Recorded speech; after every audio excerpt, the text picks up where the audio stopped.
السلام علیکم۔ پاکستان میں اس وقت شام کے 7، بھارت میں 7:30 اور یہاں ہماری اسٹوڈیوز کی گھڑیوں میں صبح کے 10 بج رہے ہیں۔ وائس آف امریکہ واشنگٹن کی اردو سروس سے ہماری باقاعدہ نشریات کا آغاز ہوتا ہے۔ پہلے گھنٹے کے لیے میں ہوں آپ کا میزبان خالد حمید۔ جیسا کہ آپ دیکھ رہے ہیں فیس بک لائیو پر ہم آپ کے سامنے ہیں، اور ویب سائٹ اور ریڈیو پر ہمارا یہ 1 گھنٹے کا نیوز شو جاری رہے گا۔ تو آغاز کرتے ہیں پہلے آج کی اہم خبروں کی سرخیوں سے۔ خیبر پختونخوا کے دور افتادہ شمالی پہاڑی ضلع بنیر میں انسداد پولیو مہم کے دوران سیکیورٹی کے فرائض سر انجام دینے والے پولیس اہلکاروں کو نامعلوم افراد نے گولیاں مار کر ہلاک کر دیا ہے۔ پاکستان کی قومی اسمبلی میں دوسرے دن بھی ہنگامہ خیز اجلاس دیکھنے میں آیا۔ اپوزیشن اور حکومتی ارکان ایک دوسرے پر تنقید کرتے رہے۔ پشتون تحفظ تحریک کے رہنما منظور پشتین کا کہنا ہے کہ ان کی تحریک کو روکنا دہشت گردی کو بڑھانے کے مترادف ہے، کیونکہ وہ جنگ نہیں امن چاہتے ہیں۔ اور وزیراعظم عمران خان نے پختون تحفظ تحریک کا نام لیے بغیر قبائلی نوجوانوں پر زور دیا ہے کہ وہ تنظیم سے ہوشیار رہیں، کیونکہ یہ تنظیم انتشار پھیلا رہی ہے۔ افغان مفاہمت کے لیے امریکہ کے خصوصی مندوب زلمے خلیل زاد جمعرات کے روز ماسکو میں سے فریقی اجلاس میں شرکت سے پہلے کہہ رہے ہیں کہ طالبان کے ساتھ مذاکرات میں غیر ملکی فوجوں کا افغانستان سے انخلا اور افغانستان کی سرزمین کو دنیا کے خلاف استعمال کرنے کے امور پر کچھ پہلے قدم اٹھائے گئے ہیں۔ اقوام متحدہ نے کہا ہے کہ افغانستان میں رواں سال کے ابتدائی 3 ماہ کے دوران شدت پسندوں کے مقابلے میں نیٹو اور افغان فورسز کی کارروائیوں میں زیادہ عام شہری ہلاک ہوئے ہیں۔ سعودی عرب کی حکومت نے دہشت گردی کے الزام میں سزائے موت پانے والے 37 قیدیوں کے سر قلم کر دیے ہیں، اور مصر کے صدر عبد الفتاح السیسی کی صدارت کی مدت میں سن 2030 تک توسیع دینے کے بارے میں ہونے والے ریفرنڈم میں عوام نے اس آئینی ترمیم کی توثیق کر دی ہے۔ یہ تھیں شہ سرخیاں، اور تفصیل کچھ دیر کے بعد۔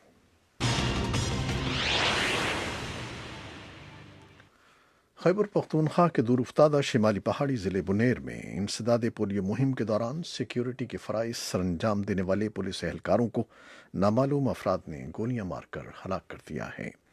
پولیس حکام نے بتایا ہے کہ تورس قصبے کے نواحی گاؤں غلوتنگی میں ظفر خان نامی پولیس اہلکار انسداد پولیو مہم میں رضاکاروں کی ڈیوٹی پر تھا کہ ان پر نامعلوم موٹر سائیکل سواروں نے جدید خودکار ہتھیاروں سے فائرنگ کر کے انہیں قتل کر دیا۔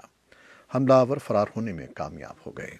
اس بارے میں ایک تفصیلی رپورٹ بھی ہمارے پاس ہے، کچھ دیر میں آپ کے لیے پیش کریں گے۔ پاکستان کی قومی اسمبلی میں دوسرے دن بھی ہنگامہ خیز اجلاس دیکھنے میں آیا۔ اپوزیشن اور حکومتی ارکان ایک دوسرے پر تنقید کرتے رہے۔ اس دوران حکومت کے اتحادی بلوچستان نیشنل پارٹی مینگل کے سربراہ سردار اختر مینگل نے کہا کہ ارماڑا واقعے کی ذمہ داری ایران پر ڈالی گئی ہے، لیکن یہ بتایا جائے کہ 20 افراد قتل کرنے کے بعد 400 کلومیٹر کا فاصلہ طے کر کے ایران کیسے گئے۔ اور پشتون تحفظ تحریک کے رہنما منظور پشتین کا کہنا ہے کہ ان کی تحریک کو روکنا دہشت گردی کو بڑھانے کے مترادف ہے، کیونکہ وہ جنگ نہیں امن چاہتے ہیں، اور پختون عوام کے مسائل کے حل کے لیے وہ ہر سطح پر مذاکرات کے لیے تیار ہیں۔ وائس آف امریکہ سے خصوصی گفتگو میں منظور پشتین کا کہنا تھا کہ پشتون عوام کے مسائل دہشت گردی کے خلاف جنگ سے منسلک ہیں، اور جنگ کے روزگار سے منسلک کچھ طاقتور حلقے اور ممالک وہ پی ٹی ایم کو متنازع بنا رہے ہیں۔ اس بارے میں بھی ہمارے پاس تفصیلی رپورٹ ہے جو کچھ دیر میں پیش کی جائے گی۔ اور ادھر وزیر اعظم عمران خان نے پختون تحفظ تحریک کا نام لیے بغیر قبائلی نوجوانوں پر زور دیا ہے کہ وہ تنظیم سے ہوشیار رہیں، کیونکہ یہ تنظیم انتشار پھیلا رہی ہے۔ جنوبی وزیرستان کے مرکزی قصبے وانا میں بدھ کے روز ایک جلسہ عام سے خطاب کے دوران وزیر اعظم نے الزام لگایا کہ اس تنظیم کی مالی مدد نہ صرف بیرونی دنیا سے ہو رہی ہے، بلکہ ماضی میں مالی بدعنوانی میں ملوث سیاسی جماعتیں بھی اس تنظیم کی حمایت کر رہی ہیں۔ افغان مفاہمت کے لیے امریکہ کے خصوصی مندوب زلمے خلیل زاد جمعرات کے روز ماسکو میں سے فریقی اجلاس میں شرکت سے پہلے کہہ رہے ہیں کہ طالبان کے ساتھ مذاکرات میں ان امور پر کچھ پہلے قدم اٹھائے گئے ہیں جن میں غیر ملکی فوجوں کا افغانستان سے انخلا اور افغانستان کی سرزمین کو دنیا کے خلاف استعمال کرنا شامل ہے۔ سفیر خلیل زاد منگل کی شام کابل کے امریکی سفارت خانے میں ایک ویڈیو کانفرنس میں 34 صوبوں کے 120 کے قریب افغان نوجوان لیڈروں سے خطاب کر رہے تھے۔ انہوں نے کہا کہ افغانستان میں جنگ کے خاتمے اور مستقل اور اجتماعی فائر بندی کے بارے میں کوئی پیش رفت نہیں ہو سکی ہے۔ انہوں نے کہا کہ ان تمام امور پر معاہدے میں وقت لگے گا۔ اقوام متحدہ نے کہا ہے کہ افغانستان میں رواں سال کے ابتدائی 3 ماہ کے دوران شدت پسندوں کے مقابلے میں نیٹو اور افغان فورسز کی کارروائیوں میں زیادہ عام شہری ہلاک ہوئے ہیں۔ اقوام متحدہ کے اعانتی مشن برائے افغانستان نے بدھ کو جاری کی جانے والی اپنی رپورٹ میں کہا ہے کہ یہ پہلا موقع ہے کہ افغان فورسز اور اس کی اتحادی غیر ملکی افواج کی کارروائیوں میں ہونے والی شہری ہلاکتیں طالبان اور دیگر شدت پسندوں کی کارروائیوں میں مرنے والے عام لوگوں کی تعداد سے بڑھ گئی ہیں۔ رپورٹ کے مطابق رواں سال جنوری سے مارچ کے عرصے کے دوران افغانستان میں پرتشدد واقعات میں 1773 عام شہری ہلاک یا زخمی ہوئے ہیں۔ سعودی عرب کی حکومت نے دہشت گردی کے الزام میں سزائے موت پانے والے 37 قیدیوں کے سر قلم کر دیے ہیں۔ سعودی عرب میں گزشتہ 4 سال کے دوران ایک ہی روز میں اتنی بڑی تعداد میں قیدیوں کے سر قلم کیے جانے کا یہ پہلا واقعہ ہے۔ اس سے قبل 2 جنوری سن 2016 کو سعودی حکام نے ایک ساتھ 47 افراد کے سر قلم کیے تھے، جنہیں دہشت گردی سے متعلق مختلف مقدمات میں موت کی سزائیں سنائی گئی تھیں۔ سری لنکا کے صدر مائتری پالا سری سینا نے قومی پولیس کے سربراہ اور سیکرٹری دفاع سے کہا ہے کہ وہ استعفے دے دیں۔ اتوار کے روز ایسٹر کے موقع پر بم دھماکوں میں 359 افراد ہلاک ہو گئے تھے۔ سیکیورٹی فورسز ان بم دھماکوں کی پیشگی اطلاع ملنے پر کارروائی کرنے میں ناکام رہی تھیں۔ سری سینا کے دفتر نے بدھ کے روز سیکرٹری دفاع ہیما سری فرنینڈو اور پولیس چیف پوجیت جیا سندارا سے استعفیٰ دینے کے لیے کہا ہے۔ یہ اعلان اس کے ایک روز بعد آیا ہے جب صدر سری سینا نے ٹیلی ویژن پر عوام سے خطاب کرتے ہوئے ان ذمہ داروں کے خلاف سخت کارروائی کا وعدہ کیا تھا جو بم حملوں کی خفیہ اطلاعات ملنے پر پیشگی کارروائی نہ کر سکے۔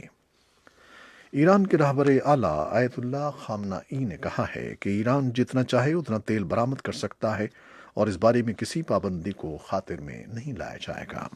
خامنہ ای کے ویب سائٹ پر جاری ایک بیان میں رہبر اعلیٰ نے کہا ہے کہ امریکہ کی جانب سے ایران کے تیل کی فروخت پر پابندی لگانے کی کوششوں کا کوئی نتیجہ نہیں نکلے گا۔